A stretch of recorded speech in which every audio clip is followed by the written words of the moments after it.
All right, everybody, welcome to BO Boys for Wednesday, December 6th. F it, it's a raw feed. We're doing it live. I'm Clayton.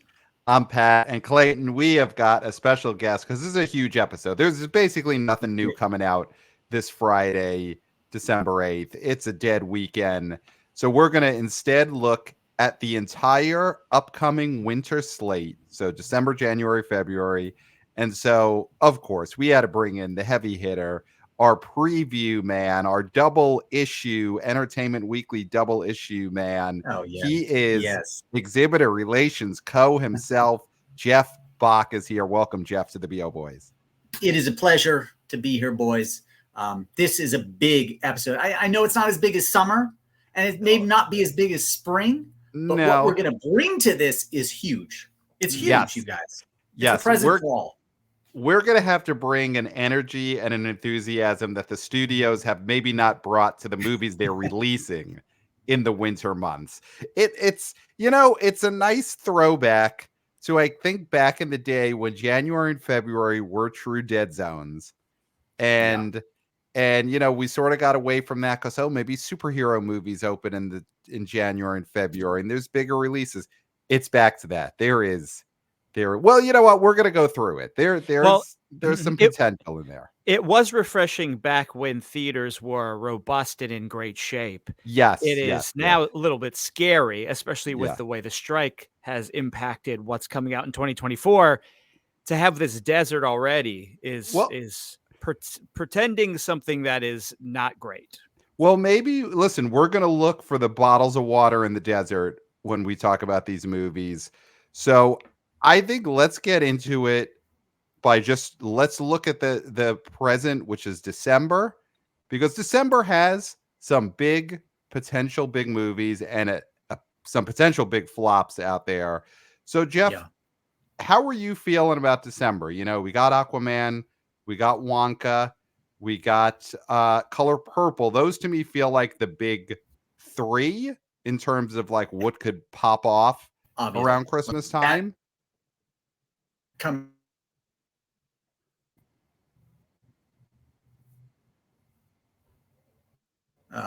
losing it. I'm losing it here. Oh, boys. He's losing it.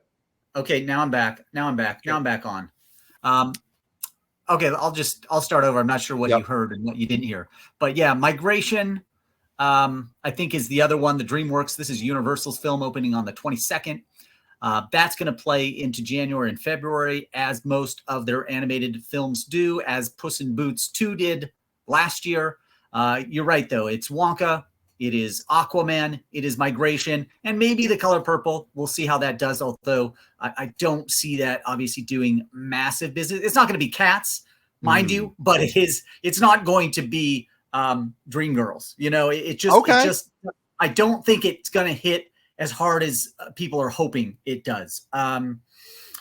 No slight against it or anybody that's in it. It's going to still be it's a tough sell. Musicals are still a tough sell. Even the Mean Girls musical, whether it is a musical or not, I'm not even sure after seeing the first trailer. But those are still, I think, very difficult to sell to the multiplex masses. I mean, it has to be something so catchy and so in tune with what's going on in pop culture. I'm not sure The Color Purple is versus, like, say, a Mean Girls, I think there's something we're going to be talking about on the show in the weeks to come, but there definitely seems to be a imperative from these studios to pretend that musicals aren't musicals. The promotion for Wonka, for Color Purple, and for Mean Girls, they are really hiding the music in these musicals. So, what do we think? Let's stay on Color Purple, because from what I've been hearing is this is, as it's been screening for critics, becoming more and more of an Oscar player.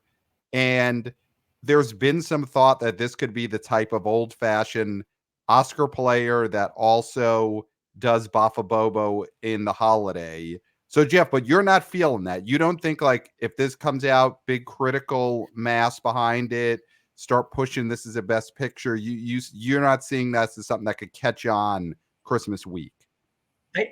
I have a hard time believing. I mean, Spielberg, Oprah Winfrey, they already did this film. This is the fun quote unquote musical version. And honestly, considering the subject matter, I just have a difficult time seeing that will transfer to a box office success. Even if it is a critical success, I don't know that audiences really want to see this film at this time. To me, there's not a lot of buzz. And this comes from, sources that we have that do track box office. Yep. It's going to be a tough sell. It may be, it opens on Christmas Day against Boys in the Boat. This is a film that is just going to sink to the bottom. Ferrari. This is the other, Christmas Day release. And that's going to be a tough sell for Neon too. That thing might crash and burn. So when we're comparing those three films, Color Purple will do very well against those other two films. But again, I think you're starting to see, though, where we are in terms of this December, where we're talking about films that honestly are going to struggle at the box office. All of these other ones that we're talking about, those three that we mentioned before, they'll be fine. These other films are going to have to surprise if theaters are going to do big business this December. Because we need those other hits, and I just don't see them on the schedule. Clayton, Boys in the Boat that Jeff just mentioned, it was a huge book, and it is directed by George Clooney. So give us your take. Do you think George Clooney is finally going to deliver a giant hit, Best Director nomination? I know you're a big fan, so tell us about your thoughts on Boys in the Boat. Nope. No. Wow. Okay. Nope. I do have something to say to you, though. You went there. Okay. About Color Purple. Everything you just said about Color Purple, yes, you said about another Christmas release. Okay. Which was West Side Story. Well, you are saying the same thing you said about West Side Story. Let me speak. All right. You said the same thing about West Side Story. You pray to the movie gods every time one of these things drops in Christmas that it's going to take you back in a time machine to a time where people went and saw these movies in droves. And I'm sorry, that time has passed. And Color Purple is not going to be the movie to take you back there. I'm sorry. That's very possible. I think the West Side Story is not a good example because December 2021 is a different time. I don't think West Side Story comes out in 2 weeks and makes $150 million and wins Best Picture. But I do think a West Side Story that comes out December 2023 is a much different side story than the West Side Story that came out in December 2021. Come on, people were terrified to go back. They were just 3 Spider-Men was the only thing they wanted to go back and see. That's a bad example, Clay. That's in bad faith. I love your faith.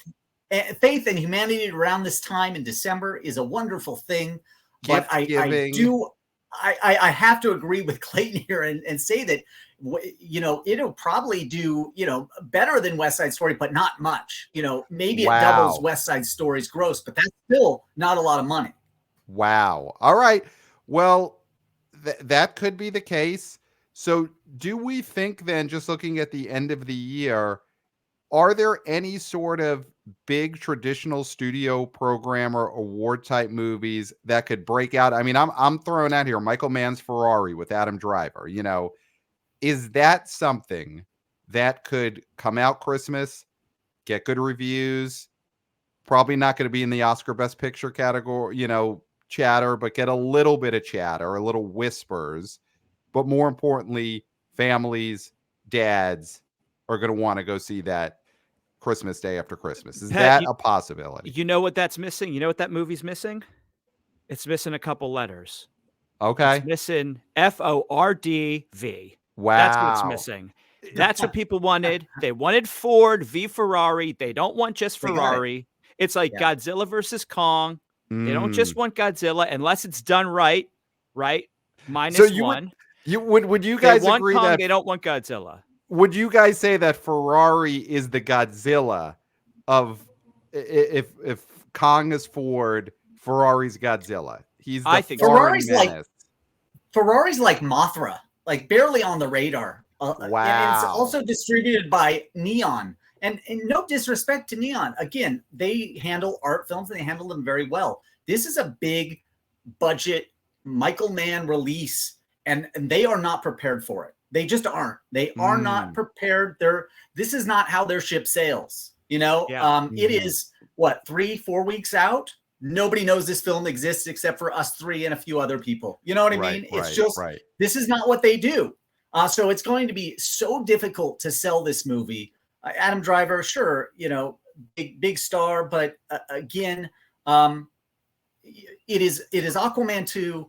It is Wonka. Wonka is going to be so much bigger than people think. It's going to hold on so well over the season. It may gross more than Aquaman 2. That's how big Wonka will be. Let's get into it then. Let's talk Wonka. I mean, I love to. And Jeff, I mean, we're just so simpatico right now. And I always, I will also say to people, for the listeners, just before you speak, Clayton, just the YouTube subscribers who are watching this right now, they could see why you're simpatico. You're wearing the same shirt. You're both wearing. Oh wait, shirt. I'm sorry. It's different shirts. Oh, okay. Yeah, different shirts. The same color, obviously. Yeah. Same color. I'm wearing a shirt that Jeff gave me. Yes. That's true. That is true. But again, I can't be bought. I'm not sitting here, you know, being simpatico with Jeff for any reason other than he's a brilliant thinker. Yeah. And we're thinking along the same lines. Yeah. The thing with Wonka is, don't be afraid if this movie doesn't have a huge opening. I think that's the fear that I think is everybody's going to freak out if this isn't a huge opening. I think this movie is going to do really well over the holidays. And listen, it could have a big opening. Who knows? But this is a movie that can grow. This is a movie that people are going to be turned on to by word of mouth. It's really fun. It's not just for kids. It's the guy who did Paddington. It's the coming out party for Timothée Chalamet as a huge star, right? I mean, these are things that are going to overshadow any of the other movies coming out this holiday season. Yeah. And Chalamet, if he wants, will get a trilogy out of this thing. He'll go up in the glass elevator. Finally, we'll get past the chocolate factory. Although, you know, this is a prequel to all of that. Chalamet, if I may call him just the Chal is like, he has such charisma. And we've all seen that throughout all his performances, mostly on the indie scene, right? But he has shown flashes of brilliance, like on Saturday Night Live and in those, is it Apple commercials that he does? Some of those Apple commercials or those commercials he does are better than most films, just outright because of his performances and he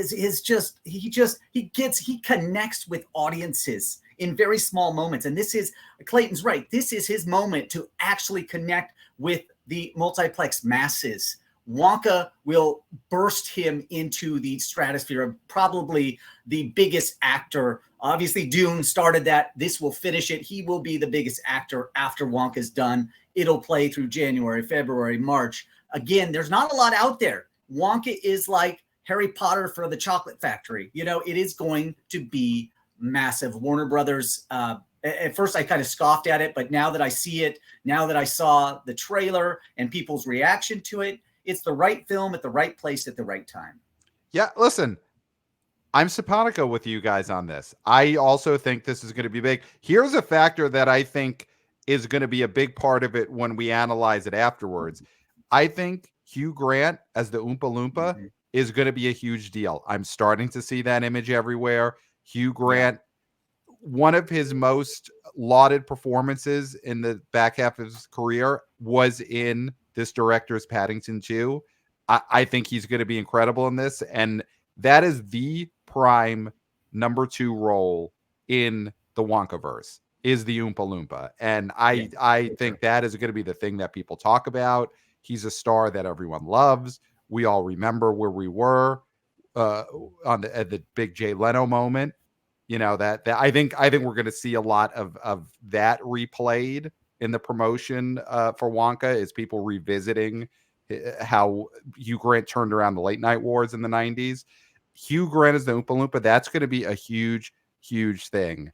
And I agree. This is going to be a big deal. It feels like Warner Brothers has made their choice of what the big movie is in December. and Wonka's the one they're getting behind, and Aquaman 2 is the contractual obligation. And, let's chat a little bit about that. I mean, is Aquaman 2 sunk? Is this feel like Warner Brothers is just bearing down? All they're going to talk about is Wonka for the next month, and they'll pretend that Aquaman 2 doesn't even exist. Is there any chance for that movie? Do you want to talk about this, Jeff? I'll say this, and I'm sure we're all pretty simpatico on this, actually. It's so difficult for any DC hero to exist outside the DCU, outside of Batman. And for a small moment, Wonder Woman seemed like she could exist outside of the DCU. That first film did so well, and I think people really responded to that character. And then it got lost in the weirdness of 1984, and just because of when that was distributed. And it's a weird movie. It really is. Oh, it's like Superman 3. Back with Christopher Reeve, or maybe even Superman 4. It's got that kind of weirdness to it that doesn't really fit with the first Wonder Woman. Aquaman obviously burst out onto the scene, did $1 billion worldwide, and people couldn't believe it. It's not I don't know if you guys have already watched it. It's not like it's a great film, but it is a spectacle, and it was the right spectacle at the right time. And we really are, outside of Wonka, we're without a spectacle film. We don't have an Avatar. We don't have a Star Wars film. Aquaman is it. If you want to go see a big budget blockbuster, it's Aquaman 2. That is your only choice. Yeah. So again, when we talk about right film at the right time, is that the tagline? That's your only choice. Could they go? Yeah, basically that's what it is. Aquaman 2, your only choice.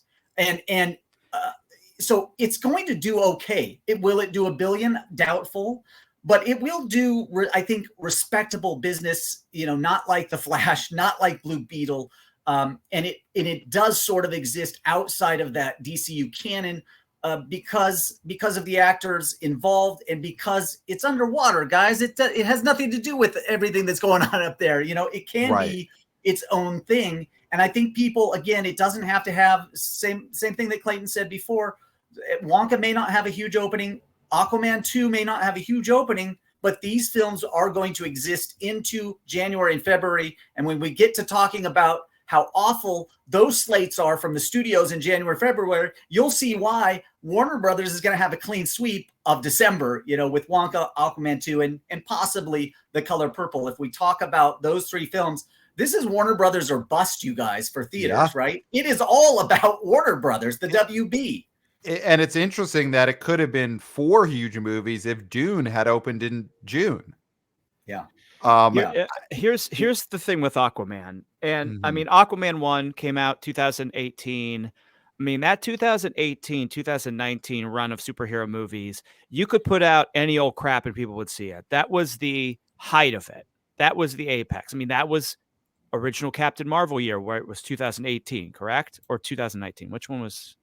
She was 18, correct? Captain Marvel was 2019. It came out right 19. Before Endgame. Yeah. Okay, so that little stretch there, you could do no wrong. Yeah. I do agree that this movie is going to have some sort of legs just because of the lack of other product, but I do think this will be Flash level. I do think this is going to open very low, and I think it is.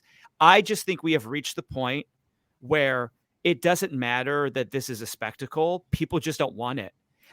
When you watch this trailer, there is absolutely no +1 to this that makes you go, well, this I definitely have to see. Because listen, Momoa, great guy, maybe, could be a monster, who knows?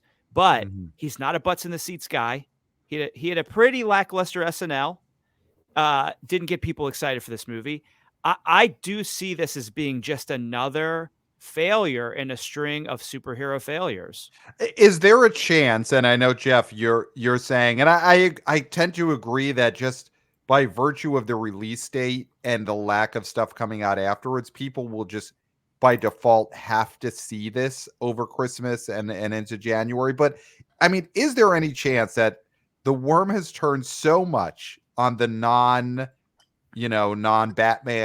non-Spider-Man comic book characters that this one is the Marvels level disaster. You know, we're this doesn't even get to 100 million domestic. Is there a nightmare scenario for Aquaman 2 at that level? I can't see that, honestly. Yeah. I just can't. When you talk about remember what everybody was saying about Avatar 2 last year? It's going to do nothing.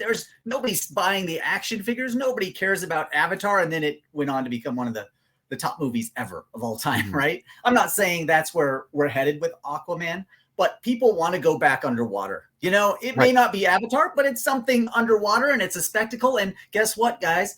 The holiday corridor, especially Christmas corridor, it's more about being with your family and friends and being at the theaters and doing that. And we've been doing that for decades, right?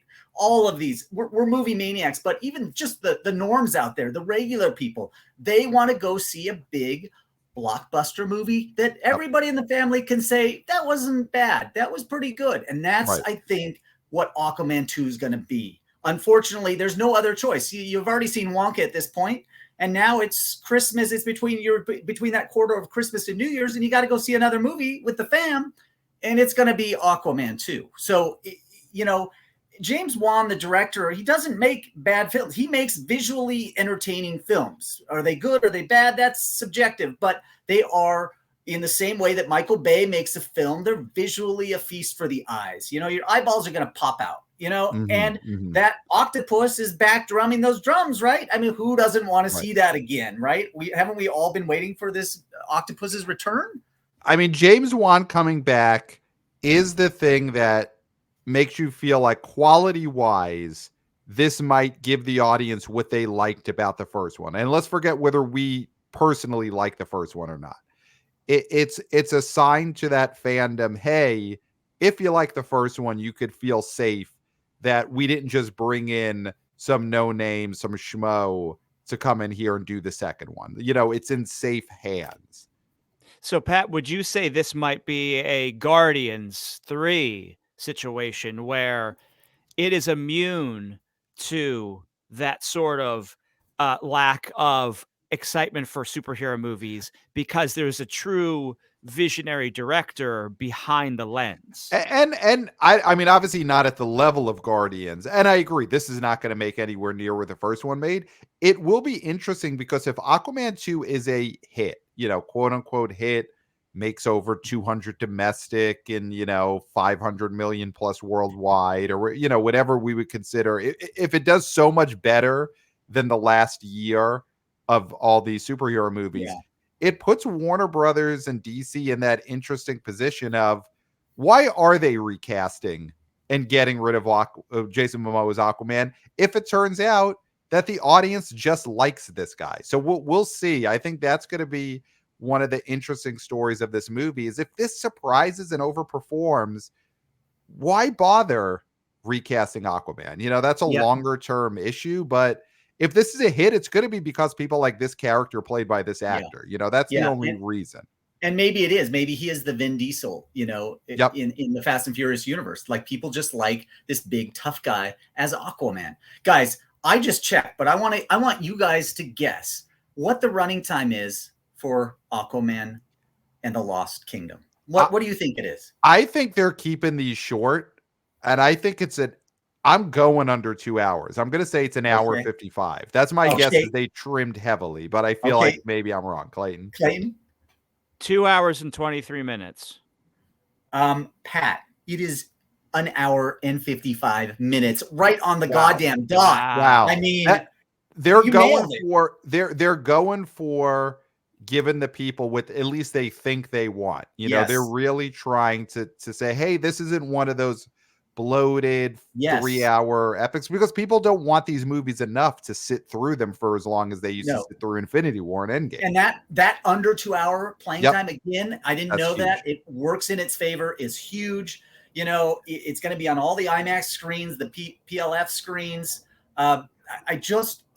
Hollywood would have to completely fail for this film to do like flash business. I mean, and theaters may shut down. If Aquaman 2 honestly doesn't do better than Black Adam, which it should. I mean, Black Adam did what, like 400 something worldwide? That was the last big 160 something domestic, right? Domestic. It's got to do that. And again, It doesn't need to open over. The first one opened at 60, right? It opened very low, but just kept going. And honestly, this thing has to keep going, because otherwise January and February, you might as well just put for sale signs out on theaters, because it's that bleak going into the new year.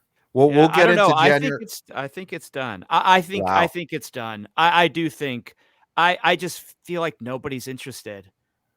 I mean, Avatar is Avatar, and this is just not even close. And I know, I knew you weren't trying to say that this is anywhere close to Avatar, but it's like, I just don't think the spectacle aspect of it really matters. I think maybe the family aspect does, everybody going to see this, but I just think it's done.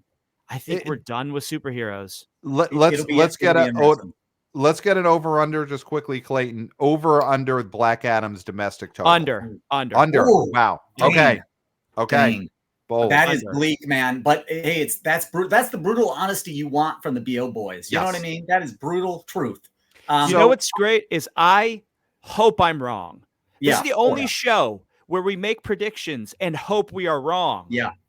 I hope I'm wrong. I hope this thing is a smash, because it doesn't matter what I think of these movies and quality wise, because I'm not a critic. Theaters need something for people to go see. So I hope I'm wrong, but I think I'm right. I'm gonna go. It bumps up to 200. I'm gonna go 205. So it gets over 200, which, again, for DC and where they're at, it's pretty damn good. I don't know what the budget on this thing is, but I gotta imagine it's massive, because I've seen those special effects. I've seen how many people worked on this film. But for what DC is now, and this is the bookend of the DCU, right? That's not bad if it can hit 200 domestic. Yeah. And I mean, they've reshot this a million times reportedly. There's been every Batman possible has at some point made a cameo in a version of this Aquaman. So this what they've spent on bat nipples alone. Oh god, cod pieces are not cheap. Yeah. Migration, that is a Illumination film. What's your what's your number for? I think it does over Black Adam for sure. I think maybe it gets to 200, but I think safely 170 to 200 domestic. I'll say 195 domestic. Okay, that's good. That's a good call. Migration, Illumination film coming out on December 22nd. How big could this be? Sing 2 was 2 years ago, right? That was December of 21, was it? Or was that last year? Because last year was, of course, Puss in Boots was the big December cartoon. And guys, remember how poorly Puss in Boots opened? And people are like, oh, this film is a bomb. Like, people cannot stop talking about what a bomb Puss in Boots 2 is. I mean, technically it opened with 12 million. Over that 4-day, it was 19 and 26 million for that 5-day stretch. But people were just saying, this is done toast. This puss is cooked. And it just kept steamrolling. And Migration's going to do the same thing. We're not going to see a huge opening, but man, it is going to be the only animated film for a long ass time until Pixar re-releases Soul in January. Well, yeah. Which we can talk about. But, So Sing 2 was 2021. So 2021 Sing 2 was 2021. Yeah. And you know who said Puss in Boots was going to be a hit, even though it opened low? These guys, the BO boys. Yeah, we called the Greatest Showman situation, and we followed that story, one of the biggest stories of the box office year last year. So Migration, what is the hook here? It seems like the hook is, here's a bunch of birds. They're going to fly around. This movie is written by Mike White. So the White Lotus creator, also, of course, Chuck and Buck. So I don't know if that's on the poster here, Illumination from the writer-director of Chuck and Buck. I would hope Chuck and Buck are not on that poster. But I do hope that there's two characters that are like on the porch drinking coffee and their mugs say Chuck and Buck and they watch the birds fly by. I would hope so too. That would be nice. That would be nice, Clayton. Yeah. But this film, I mean, come on, animated film over, and it's the only one, you guys. It's the only one. That's how bad it's gotten in Hollywood. That's how much these strikes and delays and the pandemic have really hurt Hollywood, and we're still feeling the brunt of that. This post-pandemic world. And honestly, the box office, it can't even return to normal levels. If it ever does, it's 2025, just because of the content. We just don't have that significant content from week to week, from month to month, from season to season yet. And you're still going to see that lacking in 2024. Sorry to burst anybody's bubble who thought 2024 is the year we fully come back. It is really as long as there are no more pandemics, no world wars, and no more strikes. More strikes. Although Yahtzee is possibly going to strike next year. Exactly. So. Nazis are big. So 2025. I said Yahtzee, though. The Nazis could always affect things too. Nazis can always, they always show up in movies. You never know how big that's going to be. But 2025 is when we come back. So this is about as bad as it gets. I mean, in terms of content. And we talked about this summer, having a lot more content than the previous summer, but still lacking over 2019, where things were rolling. Like you said, Pat, the superheroes were flying off the shelves, 18 and 19. That was just a banner year. And 2025 is where Hollywood takes its swing again and tries to get back up there, I think. So in the meantime, basically migration is, hey, there's no other cartoons. This one has birds, from the guy who brought you Chuck and Buck. Yeah. And what else are you going to do? I mean, I think the ceiling on this to me feels lower than some of the last few years of December animated releases. Sing 2, Puss in Boots 2, Puss in Boots. Those were musicals. Kids love the sing-along aspects of something like Sing 2. They love hearing, the 80s and 90s, early 2000s pop songs become kiddie fodder. This migration, I agree, people are going to go see it because they have to, but I do think this is not going to be as big as the last few years of December movies, and it's going to be, to me, one of the smaller Illumination movies of the year. Not as bad as Ruby Gillman, right? In terms, no, nothing's Ruby Gillman. No. I mean, what did Storks make? This feels like Storks to me. I forgot about Storks. Yeah.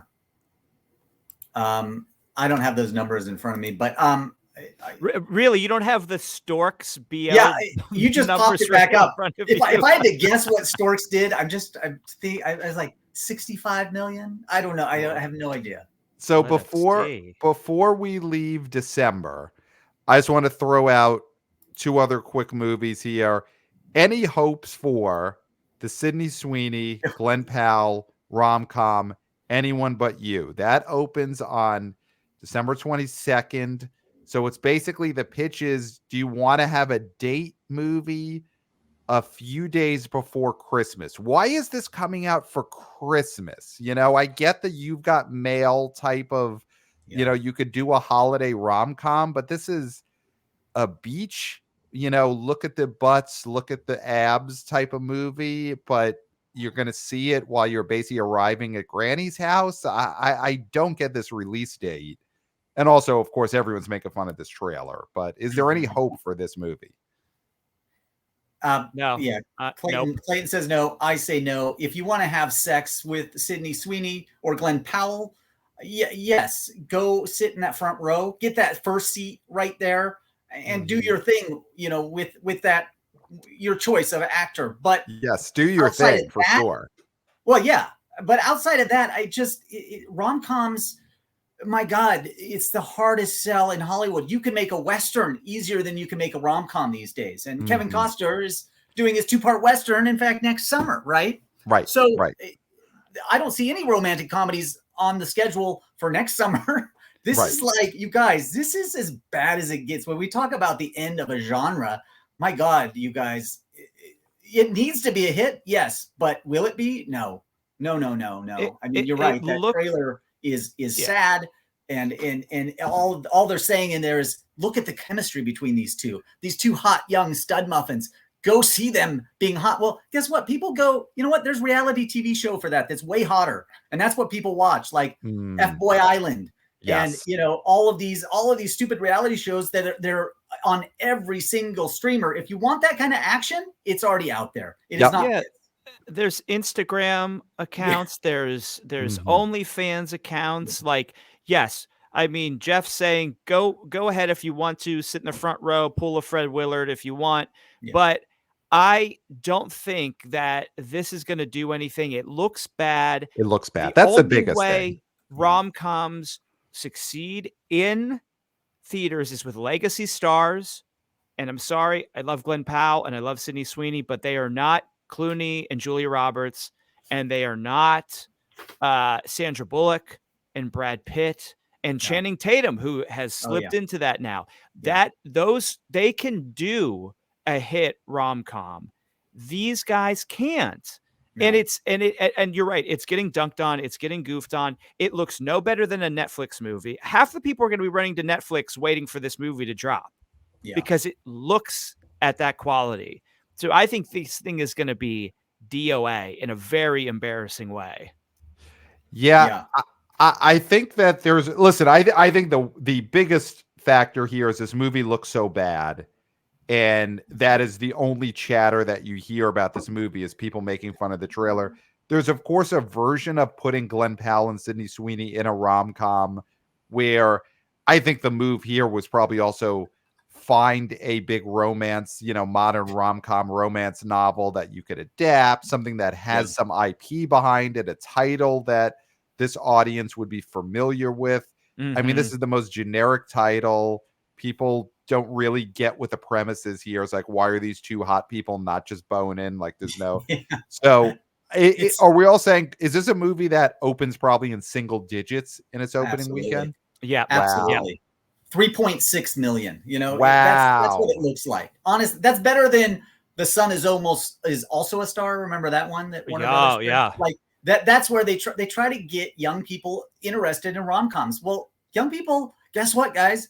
This is old Hollywood talking, trying to hook up Sydney Sweeney and Glenn Powell, and young Hollywood does not want your matchmaking skills. You know what I mean? It just, they don't want that. They want to see it. They'll see it on TikTok. Wow. And they'll see it on YouTube, but they do not want to see it in theaters. And unfortunately for Sony, you're right, Pat. That's what they said. They said, hey, these two stars are hot. Let's get them a vehicle. Again, that is old Hollywood thinking. That's just not how you make a hit these days, especially not in the rom-com world. Wow.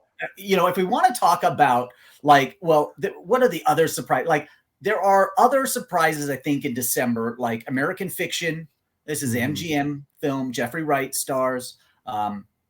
This is a film that could break out in a minor degree. The Iron Claw from A24, Poor Things, from Searchlight. Those three films, if we're talking about indie success and having a little bit of momentum at the box office, those three films I think are strong candidates to actually do some business, moderate business, because they are small films. All right, I want to zone in. I think Clayton is also going to want to on one of those you mentioned, The Iron Claw. So this is a wrestling movie. This is about a famous pro wrestling family, the Von Erichs. You've got Zac Efron is starring in this. You've got Jeremy Allen White from The Bear in this.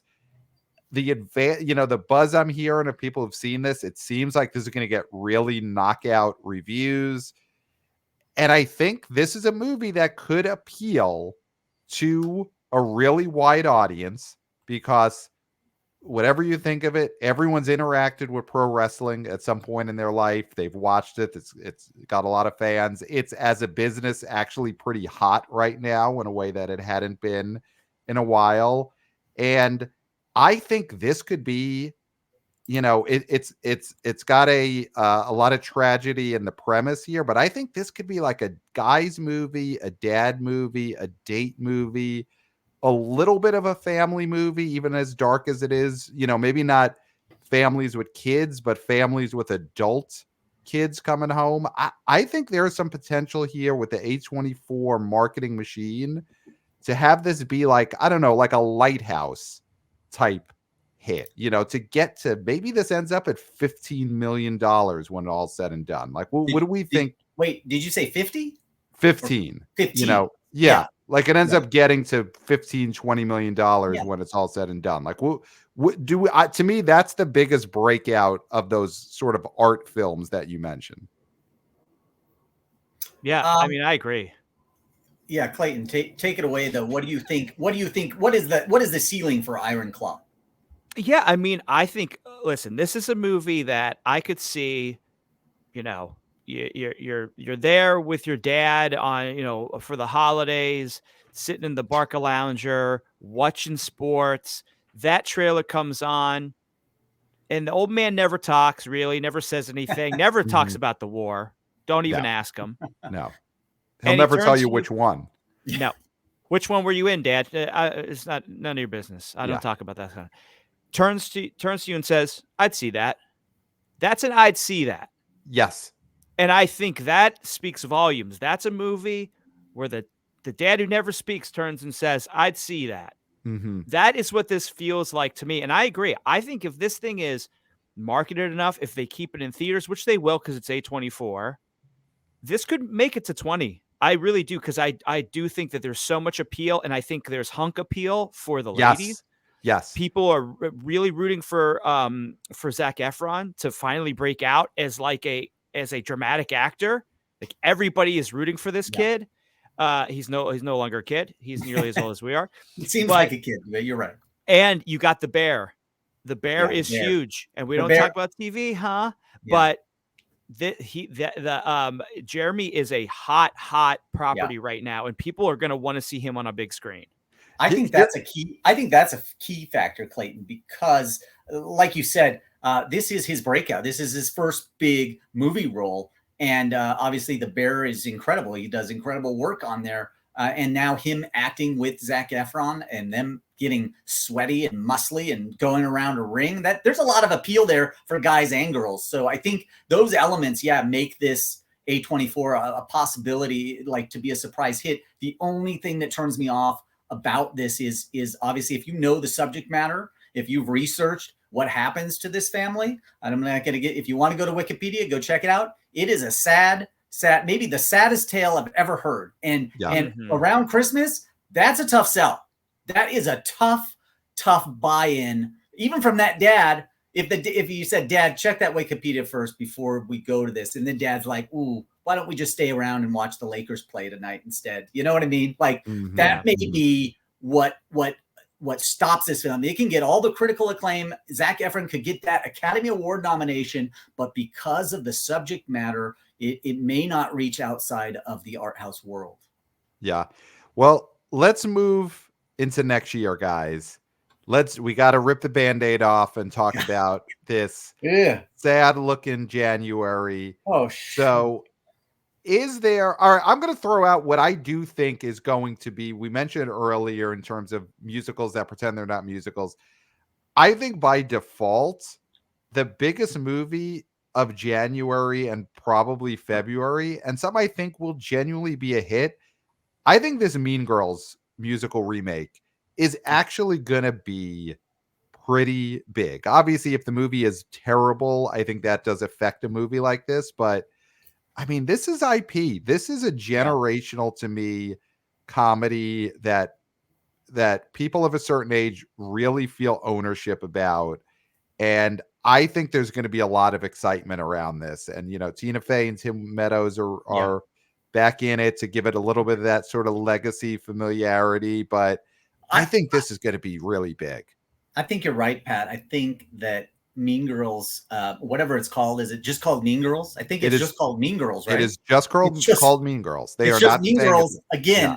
My daughter is 16 years old. She grew up on Mean Girls. All her friends grew up on Mean Girls, and now girls are basically, new girls their ages are taking over for the old girls. Yes, this is going to be, as big as Megan. It's going to have. It's going to stick, and those that, whether it's a remake and even if it isn't artistically reaching very high compared to the original, because the original was so good. You brought back the original players. Tina Fey is back here. All these minor characters are doing cameos in this thing. So this is going to have probably the biggest run of January and February. Now that's not saying a lot, right? But it's. And in the trailer, there's no music, so it was supposed to be a musical. I don't know if they cut out the music scenes or not. And honestly, I don't think it matters. What matters is it's called Mean Girls, and if you're a fan of the first one, you're gonna go see this. This isn't Footloose, a remake. Yeah. This is Mean Girls. This is bigger, a lot bigger than that. Well, they used a Olivia Rodrigo needle drop for this trailer, which of course maybe the biggest pop star going right now. So yeah, I mean, again, I agree. I think this is a generational film. This is a film that people are going to rush out and go see multiple times, and it's mobilizing young women, which has been the strength of the box office this past year. Was mobilizing young women. It's another hit that's going to be mobilized by young women and women of all ages, but mostly young women. Yeah.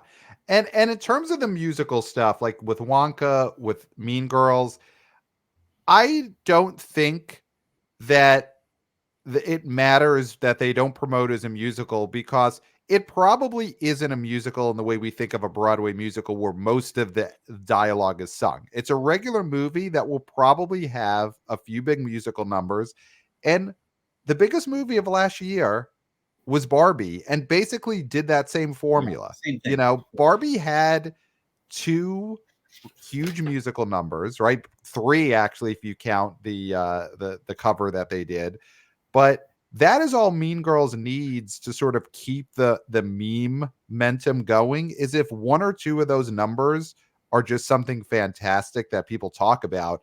That's going to goose the box office, because that's what gives you something more than the original movie. Is, if you have a I'm Just Ken level, you got to see this Mean Girls number, I think that'll be a big box office draw. Now, Pat, you're a big fan of The Great White Way. This is a Broadway musical. This is based on the Broadway musical. So I do believe that it is an adaptation of the Broadway musical. It will be like a Broadway musical. I mean, I don't know if we know that for sure, because it's not just a filmed version of the musical production they did. If you watch the trailer, I'm going to guess, and none of us have seen this, I'm going to guess it's somewhere in between just the original Mean Girls and whatever the Broadway version was. I would guess that there was a lot less singing in this movie and a lot less sung dialogue. I do think this movie is going to have a lot more traditional just movie scenes, and they probably worked in a few of the big numbers from the Broadway show into it. That's my guess. It'll be a Dear Evan Hansen. Bam. And we all love Dear Evan Hansen. We loved it. We all cried. I mean, raise your hand if you cried at Dear, right here. Come on. I sat next to Clayton. Clayton was crying. Okay. I couldn't cry because we can't have both of us crying at the same time. Okay, yeah. We've got someone had to pass the tissues. Exactly. Yeah. We made a pact. Yeah. One of us always has to pass the tissues. That's nice of you guys. But this is the #1 film of January and February, and it may not do 100 million, but I think it gets close to. I think that's the range that this could possibly get to, and maybe God, could you imagine if it does 150? If it really breaks out, that would be incredible. I mean, I was going to throw out, this is the over under. Mean Girls it came out spring of 2004. Now, obviously, something it had going for it was Lindsay Lohan was a legit star when that movie came out. This is post Freaky Friday, pre-scandals. She had hosted SNL and everyone loved her. Like, Lindsay Lohan was a star when that Mean Girls movie came out. But that movie ended up at 86 million domestic, made another 44 million national, made 130 worldwide. I mean, that was a hit. It opened at 24 million.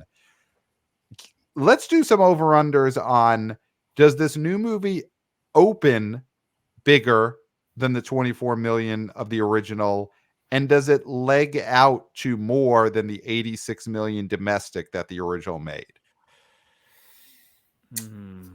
I think it does. I mean, obviously we're not factoring in inflation, but I think that number is still, that opening number is still like right on, but you do have to think of this almost, though, like you said, this is VIP IP especially for women.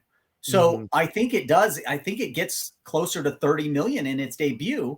I think so too. and then gets over 100 domestic, and whatever it does internationally, gravy. I mean, this Paramount thing was supposed to go to Paramount Plus. This is like a Smile situation here, and they boosted this thing because of the weak marketplace, and they put it on this is the Martin Luther King Jr. weekend, if I'm correct. And so that's a 4-day weekend. That's a great time to release a film like this. And it's opening against The Book of Clarence and The Beekeeper, you guys, another Jason Statham film. So this will have all the PLFs. This is the big ticket item. It's going to be bigger than the original. I mean, in terms of I don't want to genderdize, but this could be a perfect sort of let's all go with a huge group and let's split off boys in The Beekeeper, girls in The Mean Girls, and then we'll meet up afterwards. Could this be B-Girls Weekend? I think it's B-Girls Weekend. And I do think you have to get the young lady who is now our age. Yes. From the Blind Melon video. Oh, yeah. And she's got to promote this weekend. Yeah. Oh, God. Clayton, this is B-Girl Weekend. B-Girl is back, and she's dancing in front of the marquee that has both these movies. Yes. That's a promo. Did you guys see was it a Walmart ad that featured all these people from Mean Girls? Was that what it was? You guys see this? I think it was Walmart. I believe it was. It was like Lindsay. It was everybody except for Rich McAdams. Rich McAdams. Yeah. Yeah. Which is fair. I mean, she shouldn't be. Yeah. No, but that was honestly a brilliant marketing campaign that segues right into this opening. People are remembering how great Mean Girls was, and it had that Christmas number where they did that number on the stage, and boom, we're coming right after Christmas. I mean, it was if you want to talk about how to market and how to funnel and how to create memes that go viral, this is how you do it. This is the buildup that you want. It's the same thing that Megan had last year. It started out with all these little memes, and then people were just talking about, and Megan wasn't even an IP. It wasn't in anything. This already is, and it's doing the same thing in a very non-competitive marketplace. And when we talk about that, this is when we usually see something break out. I think we all nailed it. This is the film of that winter season for sure. Yeah, 100%. And I think there's so many other, it's a 20th anniversary, so I think this is going to get a lot of what Five Cream got a couple of years ago. It's going to get that real, big nostalgia 20th anniversary, get them all together on a chat show type of thing. Yeah. I think there is also, listen, she's not a movie star, but I think Tina Fey is someone that I think she's going to be someone that makes this really interesting and palatable and something that people in their 30s, but especially I think like 40s are really going to want to see. I think people of our generation are going to look at her being in this and say, this will be funny, and I think that'll be a bit, I think this is a movie that's going to really go from teens all the way to people in their 40s. I think Tina Fey is someone who lets, guys who just like comedy, they could say, I could see the 30 Rock woman's movie. I think this is really going to hit just all quadrants here. Tina Fey is a elder millennial icon. Yep. Of course, I'm Gen X, so I'm more of a Janine Garofalo sort of guy myself. Yeah, well, you're millennial, so Tina Fey's your girl, but that's fine. But yeah, I do think that is going to be, it's going to be sort of all ages. I mean, all ages that matter. Yeah, of course. Sort of, right? Teens to 40s, I would say. Yeah. And the thing is, I mean, this film is just, it's weird that it exists. Like when I think about how great, like if you did this with Breakfast Club and tried to just say, hey, we're just going to send out, and it's going to be called Breakfast Club again, and all the people that you saw are going to be the same people in it, and they're going to play the same roles. Like Tina Fey's playing like the same role, right? And like the principal's playing the same role, right? Yep. Like it's weird that we're talking about it 20 years later and they're playing the same role, and you bring in new girls and you do it again. Like who else honestly could succeed? It seems so weird, but when I saw the trailer, I'm like, oh my God, this works, you guys. It actually works. It shouldn't work, but with Tina Fey and just how smart she is, and in terms of like her script writing skills and in terms of her cracking a story. The fact that she can do it again, and it sounds like we all agree will do it again, is pretty amazing, because that couldn't happen with most products, from 20 years ago. So we mentioned The Beekeeper. I mean, is this the second biggest movie of January? And I got to say, Clayton and I have seen this trailer a few times. Oh, God. And in terms of these type of movies, just a old-fashioned, 80s, 90s action movie star, B vehicle, there we go. I think this it looks pretty good. I don't know how much that matters dollar-wise, but it definitely looks much better than your Liam Neeson vehicles of the last, 5+ years. It's David Ayers. It's David Ayers. That makes a difference to people. Yeah, doesn't make. I think listen, really, Sabotage is a great movie, and you've got the weird fans who want this Ayers cut of Suicide Squad. Obviously, those people mean nothing. That is true. But he is a director who's not a name director that has a little bit of a name. I think it means more he directed this than someone that people have never heard of before. I'm saying 8 million opener. Okay. Beekeeper. That's B movie, Beekeeper, B score, B cinema score, B plus maybe, $8 million. Wow. So here's the thing though. I think Pat's right though, just by default, because there's nothing else in January. There's absolutely nothing else. Yeah. Night Swim. There is Night Swim. Okay. What do you think? Well, Night Swim opens the first, that January 5th, right? That first weekend, it's always like a hotbed of horror.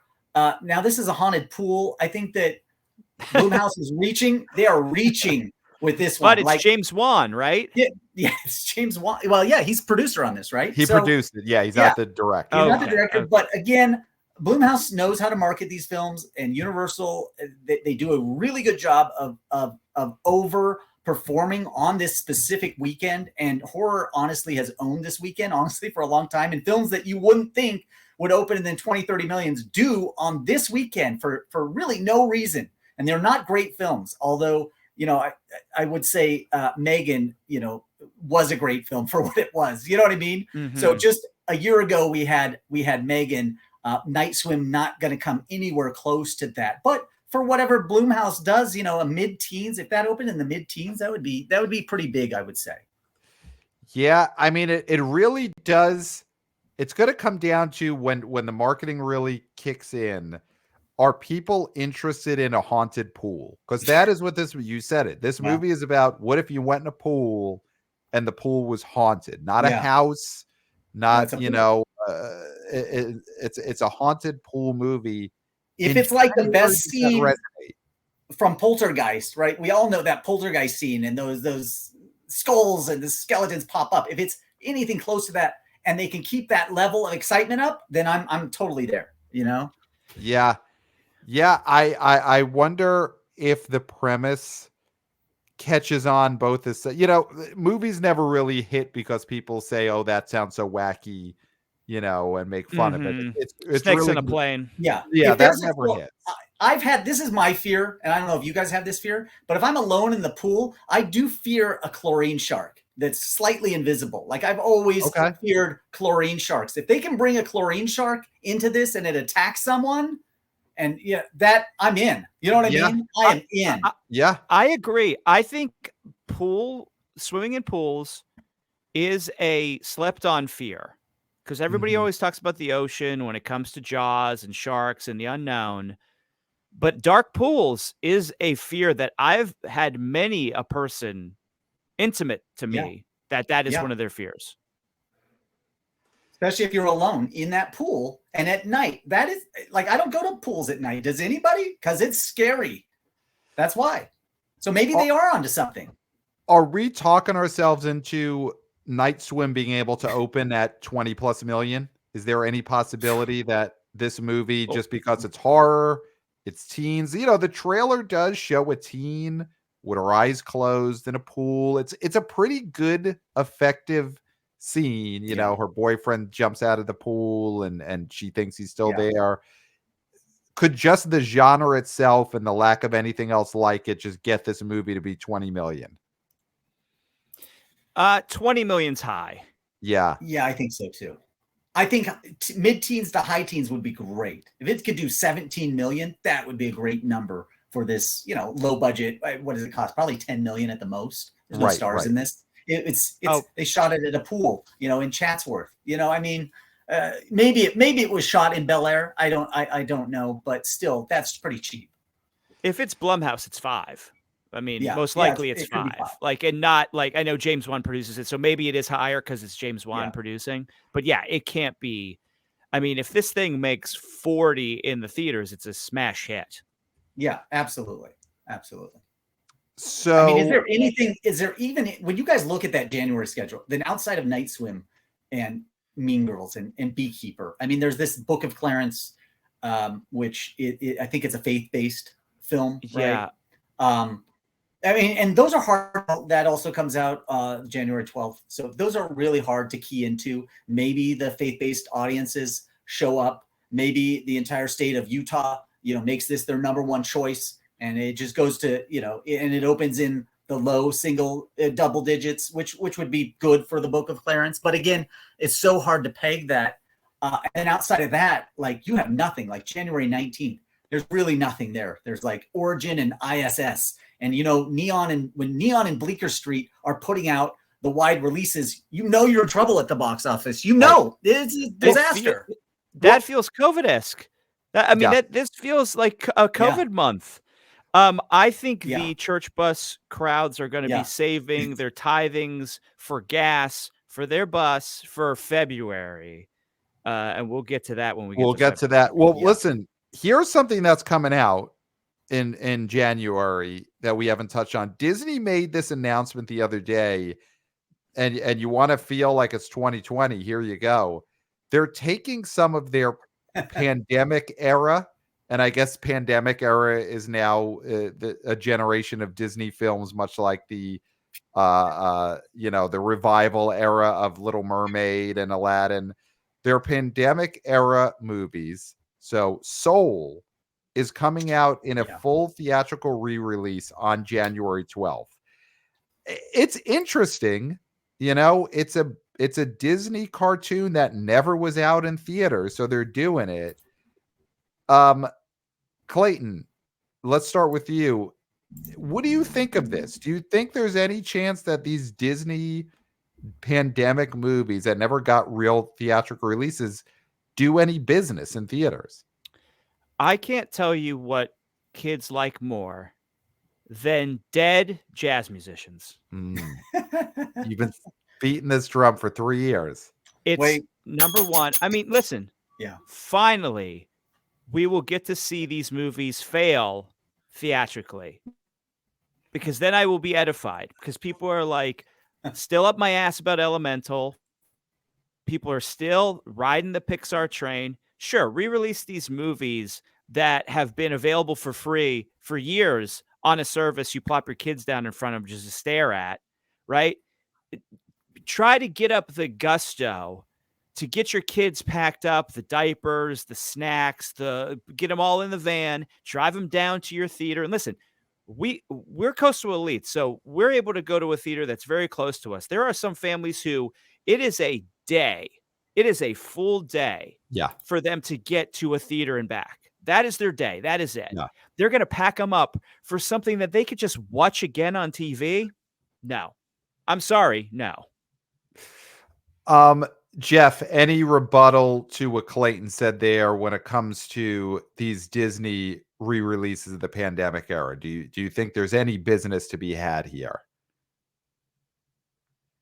Wow, I think this strategy of Disney re-releasing films has just frozen Jeff Bock. Here, he is frozen solid on our live streaming right now, and we hope that he is able to get back here. But you know, usually when people get frozen, it's frozen in like a really awkward stance. But he looks so powerful right now. I feel like this is this silence is the most powerful argument against my argument. I don't even think he has to say anything. Yeah. if you were watching us on YouTube and Jeff dropped off, and I'm hoping he's going to pop on here. He was statuesque in the way that his internet froze him. That is, I mean, that's the new Twitter. That's his new Twitter shot. His new Twitter pic should be that. Yeah. So Clayton, I'll say this. I think that go ahead, defend Pixar. Go ahead, Pat. Do it. I think that, and there he is. There's the man, Jeff. We were talking the Disney re-releases of these Pixar films from the pandemic era. I'll throw this out there. Clayton is obviously very against these films or there's chance for success. I'd agree with that on Soul. I think Soul is not going to do much business in January. I do think there's something to Turning Red coming out in February being able to do some business. I feel like that was the one everyone back in 2022, right? That was, or maybe early 21 or the spring 2021. Everyone sort of was like, this should have went in theaters. This should have went in theaters. They did it still as a D+ release. I think there's some business that movie could do, again, especially in the doldrums of the winter. Or what do you think, Jeff? Is there anything that these Disney Pixar re-releases could do in a major way?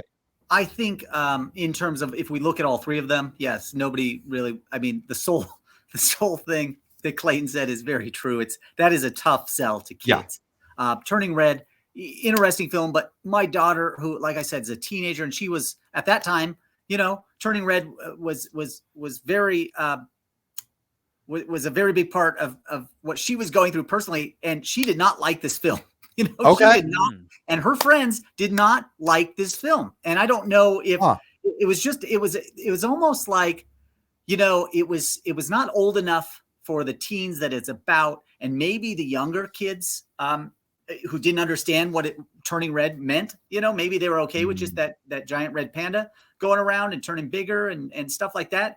And so I think it's weird because it was trying to aim for older teens, but really hit, I thought, preschool and younger kids who didn't understand what it was really about. And so in that way, I feel like the film itself just kind of missed. All three of those films are not Pixar. They're more Good Dinosaur than Inside Out or Cars. They just don't appeal to wide audiences. I know it's weird that they all three happened back to back to back, and they happened in the pandemic. I just never thought that those three films, even though I think like everybody else, I usually experience every Pixar film on the big screen, and everyone is usually a slam doink, right? Like that's what it is. But these films, like Lightyear, they just didn't have that magic that Pixar usually has. And I felt Elemental was more of a Pixar film, and not because it was released in theaters, but because of the content, because it was closer in relation to other Pixar films in terms of quality.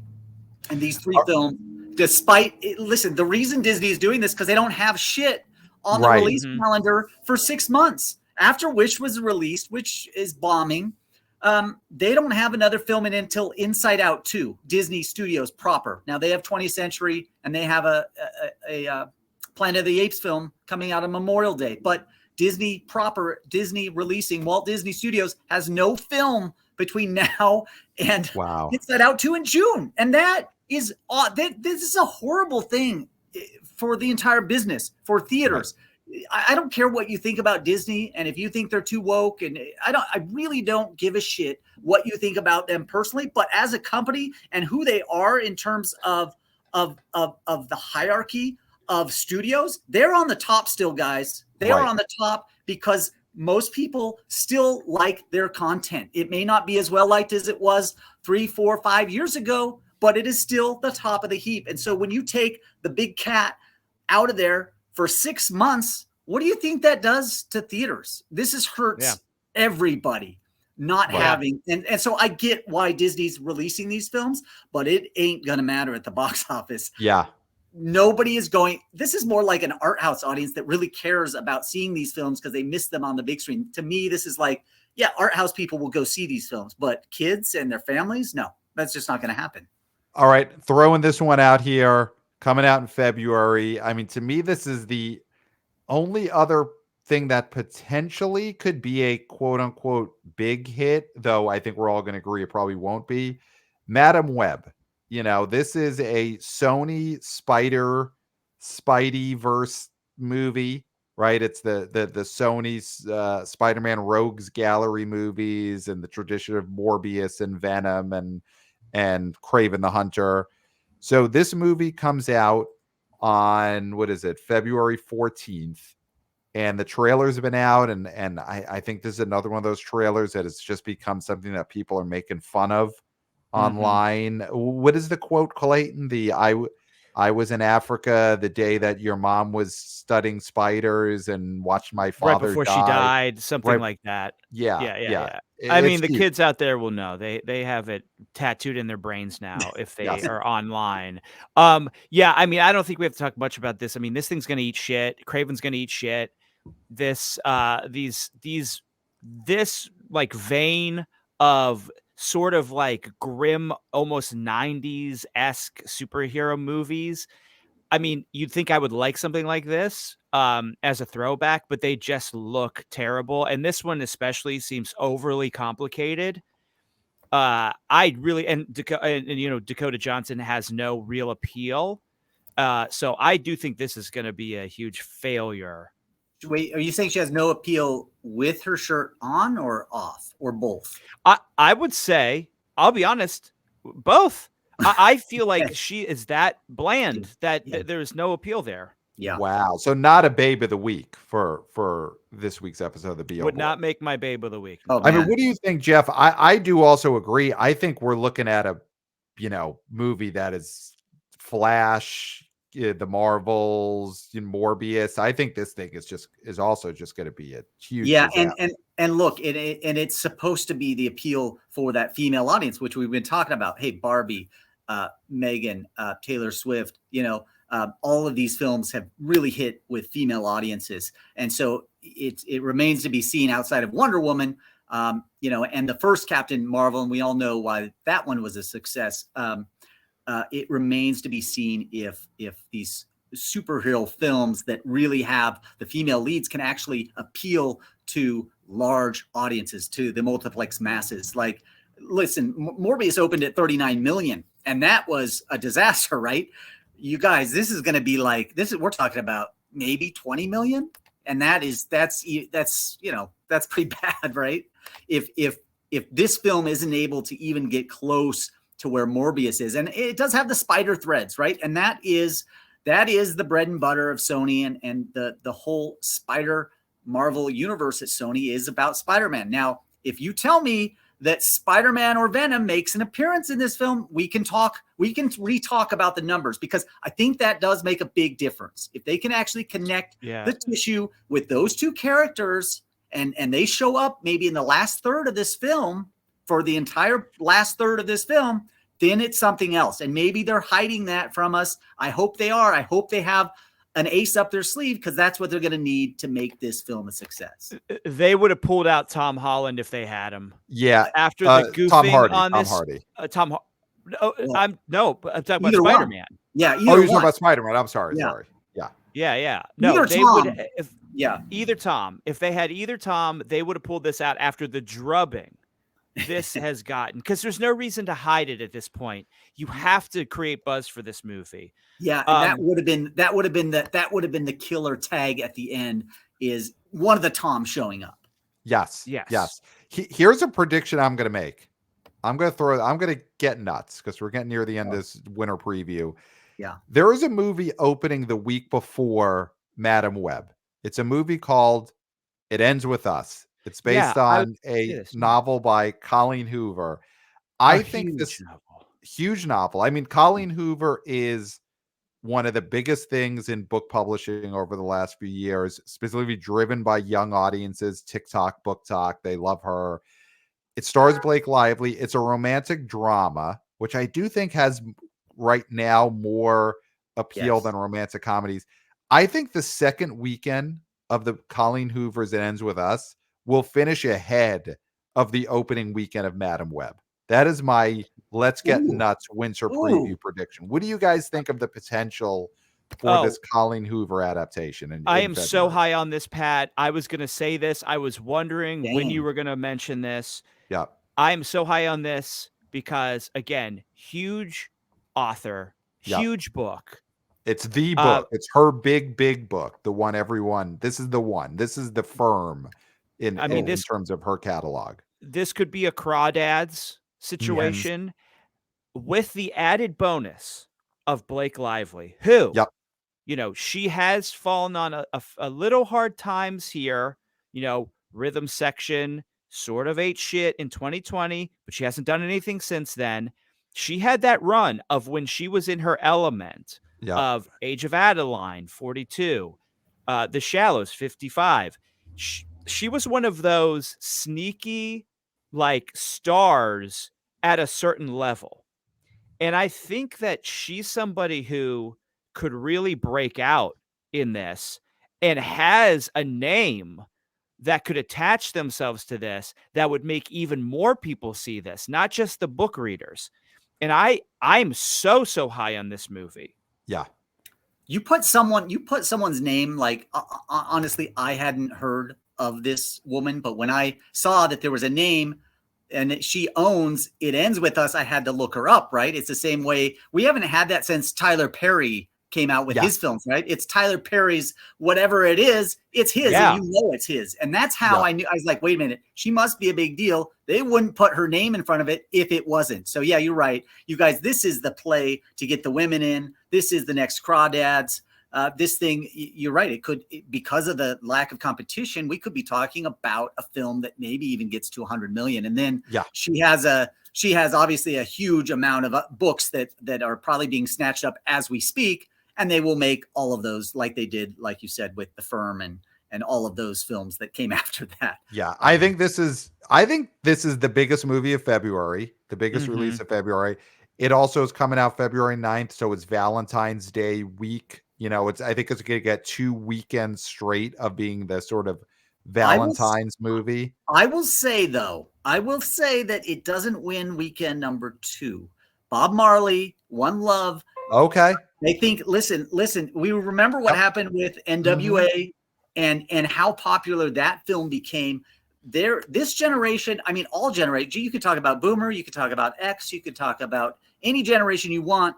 Everybody knows who Bob Marley is. And a lot of people don't really know his story. We've never really seen a big screen treatment of his story. And, talk about unifying the world and such a positive message and where he came from. Guys, this thing, I think, and it releases on Valentine's Day, exactly on Valentine's Day. I think this has a potential to compete with that for the number 1 movie of February.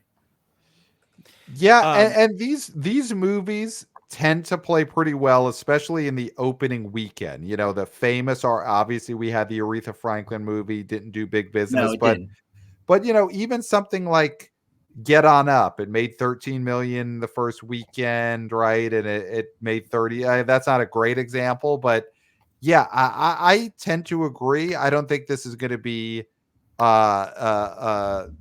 this is not going to be the NWA movie. It's not going to be Bohemian Rhapsody, but I do think it's bigger than Whitney Houston and Aretha Franklin movies. And it looks good. I think it looks good. And it like this story, his music, I mean, you can't ask for a better soundtrack, right? All of those songs are still played on almost every different kind of station around. And that's when we talk about how do these jukebox films have success? Well, they have a killer soundtrack, and Bob Marley does way more so than Whitney Houston was more a time. It was like her music fit in that time, but it didn't cross outside of those decades. Bob Marley has been crossing outside of every decade since we've all been alive. He just keeps moving on to the next generation, going, oh man, I love this guy's music. And I think if we think about what makes a strong box office performance, it is that catalog of hits. And I know we no longer have CD collections like we used to, but if you looked at anybody in college, what CDs did they have? They had Dark Side of the Moon, and they had Bob Marley's Legend. Those were almost always slam dunks, no matter what. And I don't think that's changed. It's just become what are the Spotify albums that they stream the most. And so I do see some opportunity here. I know we've got, Jeff, you have a heart out. So I do need to, let's talk a little bit about Argyle. Yeah. Which I think isn't that the movie, Pat? You told me this. Is that is the movie supposedly Taylor Swift wrote? Is that true? Let's get your quick hit on a few things. So Argyle, the rumor is that Taylor Swift, I think, possibly wrote the fake book that is in the movie. There are some rumors because there's like a cat in there that looks like Taylor Swift's cat. I think there's some numerology hints that say Taylor Swift is involved with this. So that's out there. I do think that has been debunked to some degree, but there's some Argyle truthers. So quick hit, Jeff, on Argyle. It's a spy movie. Anything to this? It opens up on, what is that? February 2nd. Yeah.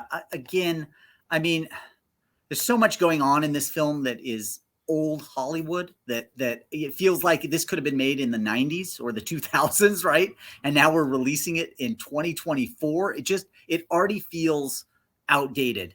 And the actors, I don't think, are strong enough to pull in the same way when we talk about Sandra Bullock and Channing Tatum. When they made their romantic comedy, people wanted to go see those two actors together, and I just don't see that with the cast that they assembled here. I think Vaughn directed this, right? Yeah, Matthew Vaughn directed it. Matthew Vaughn directed this. And he's a very talented director and hyper kinetic editing and action scenes. But again, this is a weird pull to try to sell to audiences, especially when you have films, I think, later in February that they really want to see.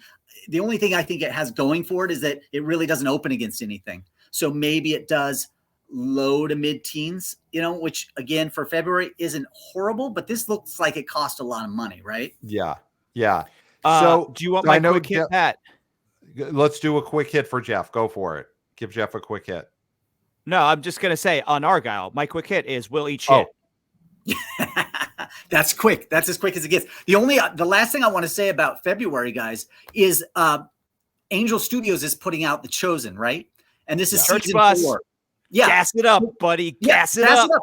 You guys, they're doing episodes 1 and 3 on February 1st. And then I think they're doing at the end of the month. Yeah, 3 and 4 at the end of the month. Yeah. Yeah, 4 through 6, and then 7 and 8. So they're taking all of February for their 8 episodes. And this is going to be really interesting because, again, we don't talk TV here, but that's what this is. This is TV. And they've already had success with these Chosen releasing it. And if this is a big success, could we finally get like The Mandalorian just to do the exact same thing? Could Disney finally say, you know what? We don't have a lot of content this year. We are going to release Mandalorian the same way that they did with The Chosen. We're going to release all of those episodes in 1 month's time. And I guarantee it will bust the box office. If Disney Plus takes one of those series and just says, you know what, we'll release it day and date. Theaters don't care anymore. They just don't give a shit where you release it and when you release it. So we're going to put it in theaters. I guarantee it would be massive, and it's going to change. And maybe that's what we need to connect streaming and theatrical. So as much as we think this Chosen thing is a throwaway, I think execs are going to watch this really closely because I think they're going to have a lot of success for what this is. So, Jeff, let me get Studios always looking for a scam, and this could be another big scam for them. They're absolutely throwing shit at the wall, looking for a scam, and this could be a helpful scam for all companies and theatrical. Absolutely. I think this is the game changer that Hollywood needs right now. I mean, concert films, great. Way to go, Taylor. Way to go, Beyonce. But that is just short-lived micro trend. There's only a few artists that can actually pull that off, right? This series thing, because there are a lot. Stranger Things. Are you kidding me? You know how big Stranger Things would be for Netflix at the box office if they just released it every week in theaters and obviously didn't dump all the episodes at once on streaming. They have lightning in a bottle, and that's so rare in the entertainment industry to capture everybody's attention at once. Stranger Things does that. Mandalorian does that. There's a number of series that you could do this with, enough to really boost that bottom line of the theatrical box office, which it desperately needs. There are some people that they want to go see those types of product in theaters, and we need to start giving it to them. I don't understand why? And maybe it has to do with contractual things, like, oh, well, we didn't contract them for theatrical. So how do we share that revenue? Figure it out. That's what lawyers are for. Figure it out. Hollywood desperately needs this to work. Wow. What a way for Jeff to end his appearance here on the big winter preview episode. What a passionate, that's my wish moment. Yeah. That is my wish for so Hollywood. Jeff, where can listeners find more of your work online, in real life, anywhere? Where should the wanna BO boys, wanna BO girls, wanna BO people follow? Twitter. It's Twitter X. It's the only place that I really exist. I've tried to go other places. It just doesn't appeal to me. It's too much work to go to all these other places. YouTube, no. Instagram, no. You have to go to Twitter X. It's the only place you can find me. I do a box office on Sunday mornings usually. I just talk about, what you guys do, but not quite as long. There's only one of me. I can only talk so long at one time by myself, 15 minutes tops, and I'm out. That's all I can do. Yeah. Love it. So check that out. So everyone follow Exhibitor Relations Co. Follow Jeff Bock on Twitter X. Just wanted to pass this along, Jeff. I know you got to go. So before you drop off, our outstanding senior WannaBO intern, Christopher, just wanted to pass along. He's a huge fan of your work. So he wanted me to deliver that directly to you. WannaBO senior intern, Christopher, passing along. Yeah. He obviously has amazing taste. I can't say enough about Christopher. I just heard about him for the first time, but obviously he's a stunning individual, obviously. Wow. You just made this young man's year. So, and you made our year and you made our winter preview. So thank you, Jeff. Of course, everyone just follow us, email us, theboboyspodcast@gmail.com, all the usual places, social media at theboboyspod. Clayton, you guys pop up on TikTok. You guys are on my TikTok sometimes. You guys just pop up, and I love it. It's just a little snippet of you guys talking about something. And even if I've already heard it, I watch the whole thing because I'm like, oh, I love this. This is the short form content that I've been wanting from the BO boys, Well, that's Christopher. That is Christopher. That's Christopher. He makes Christopher, those videos. Again, I knew it. It had to be Christopher because it was like, it's just like a little snack. Like when I'm going to bed, I want a little BO snack and it's right there. And I'm like, I just got it. And now I can go to bed and I'll have these great dreams. So thank you guys for going to that TikTok universe, that place I just haven't dared to go to. I appreciate you guys paving the way. All right. And Clayton, I don't think there's anything left to say. I don't know, except for, and let's do it. Until next time, we'll smell you at the box office. Bam. Nailed it.